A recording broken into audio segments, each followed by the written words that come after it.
Have you at St. Mike's. Mark Twain once said that the two most important days in a person's life are the day when they're born and the day when they discover why they were born. The day that they were born and the day they discover why they were born. In other words, the day they discover, why am I even here? What's the meaning of life? And the truth is, nobody can answer that question for us but us. Every person has to take ownership of it. Why are we even here? What's the meaning in life? There's 7 billion people on the planet right now. Are we any different than the other 7 billion? I mean, am I just here for this little thing we call life, to pay some bills, and then all of a sudden one day they lower me into the ground in a coffin? Or is it possible that what we do in this thing we call life actually has meaning? Well, how do we figure that out? Jesus himself talks a lot about that. He says, everyone who tries to save his life will lose it. But if you lose your life for something more than yourself, you're going to find it. In other words, let's sum it up in this. We could say, you and I have a life given in order to be given away. We're all looking for meaning, whether we're Buddhist, Muslim, Hindu, Protestant, Jew, Gentile, atheist, we go to church, we don't go to church, I'm not sure what I believe, fine, whatever it is, or it's not. One thing that we all have in common, every person on this little planet, is that we all want to know that what we do and who we are, well, it means something. We all looking for meaning, right?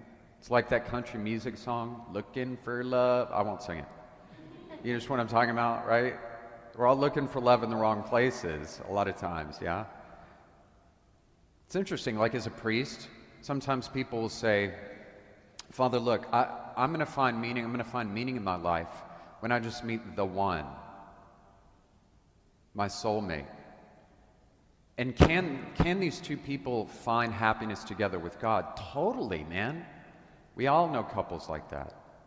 But if God is not present in the marriage, what happens is they're left on the other side with a question, and the question is this: now what? Now what? Still, other people, they'll say, well, if I have a certain amount of success in my career, when I reach a certain point, then I'm going to be fulfilled totally as a human being. And then they reach that success and they're left with a question. Now what? Check. Still other people, they'll say, well, when I have honors and I'm recognized by my peers for my hard work, then I'm going to be happy finally. And they kind of delay happiness to that point, and then they get that, and on the other side of it, they're left with a question. And what's the question? Now what? In other words, those are all awesome, good things. Those are great things. But here's my point. God has left a hole in our heart that only He can fill. That's not just for Christians, it's for all of us. Or as St. Augustine says in his Confessions, our hearts are restless until they rest in you. We have a Swiss cheese heart that only He can fill, right?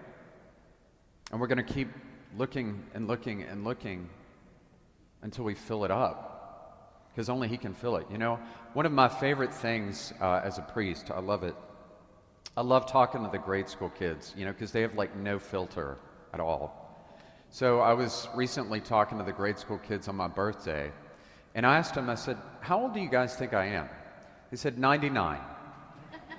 And so I was like, not quite, I'm getting there. But this one little girl, she raised her hand, and she said, Father Ben, I have a question. I said, what's that, sweetie? She said, what is Christmas like in hell? I said, come again? She said, what's Christmas like in hell? And I said, well, I don't know. I said, I was recently Christmas shopping in Target, and that was a pretty close, kind of like Christmas in hell. But I said, I don't know. Let me think about this. So Christmas in hell. I said, well, all they have is decaf coffee, no alcoholic drinks. All they have to eat is fruitcake. The only thing you have to wear is Ralphie's pink bunny suit from Christmas Story. You're subjected to an endless Christmas sermon. And of course, the only music that they have in hell is Mariah Carey's All I Want for Christmas Is You, right? I'm just playing over and over and over and over again, right? But point is this. Let's aim a little higher. Let's aim a little bit higher. That's what we're going for, yeah?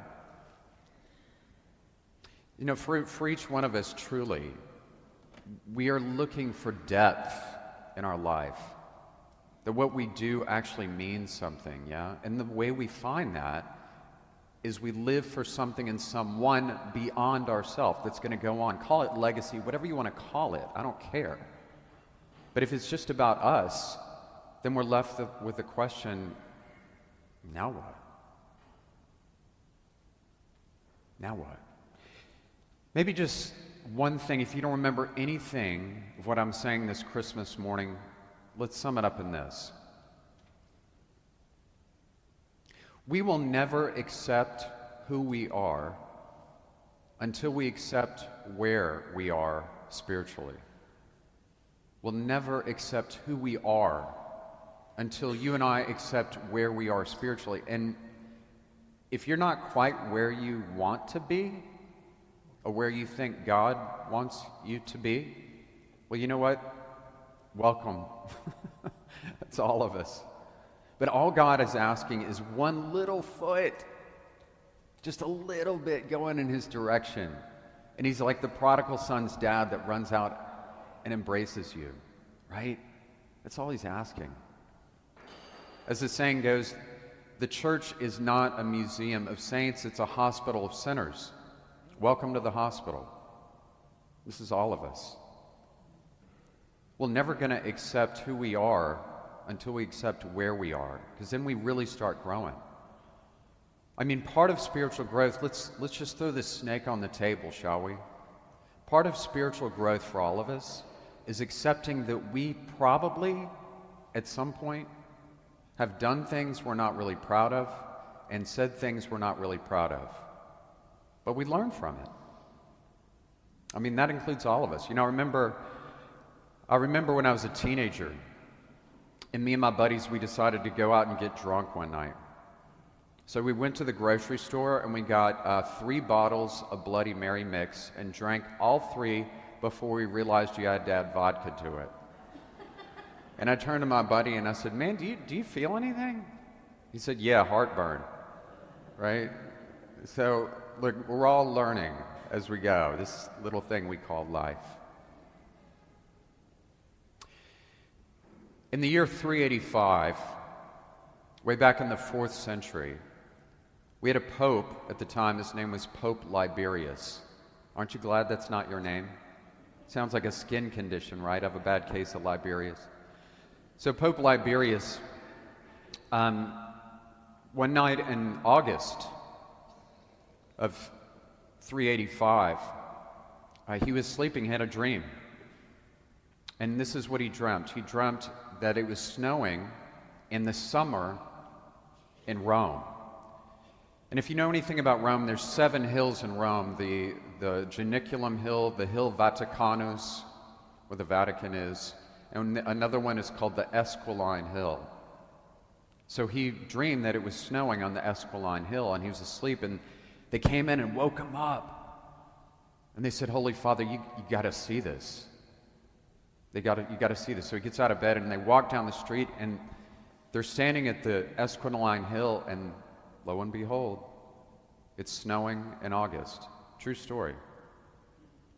He kneels down, and he says to his aide, he said, we're going to build a church right here in honor of the Blessed Mother. And they did. And the name of that church is called Santa Maria Maggiore, Saint Mary Major, a.k.a. Our Lady of the Snows. And if you know anything about Our Lady of the Snows in Rome, Underneath the altar at St. Mary Major is the crib of Jesus Christ. Yes, the original crib where he was laid on Christmas night. Underneath the altar at St. Mary Major. For many centuries, parents have come to pray in that church, praying to conceive a child, praying for a child with troubles, maybe addictions, and praying after the loss of a child. And by the way, many, many miracles have been attributed to praying there, to Christians and non-Christians alike. So about 10 years ago, I was leading a tour there in St. Mary Major, and we're standing near the crib of Jesus, and I hear someone crying behind me. And it wasn't just a whimper, it was like a full-on sob, like an ugly cry. You ever had one of those? And so I turn around and there's this woman there, and I sit down next to her. She's from France, spoke some English. And I always keep a handkerchief in my left pocket, and I gave her the handkerchief. And she kind of cleans herself up. She said, "Do you want it back?" I said, "Take it." But she started telling me her story, and she said when she was newly married many years ago, her husband and her tried and tried and tried to have a child. And they finally had a child. And only 2 months ago, her 20-year-old daughter died of leukemia, her one child. And she said, "Father, I came here because," she said, "I'm not Catholic, but I just wanted to lay at the crib of Jesus all of my anger because I'm so ticked off at God." It's not the word she used. I'm so ticked. And she said, I'm just asking him to take it and to replace it with some hope. Just a little. I'm not asking for much.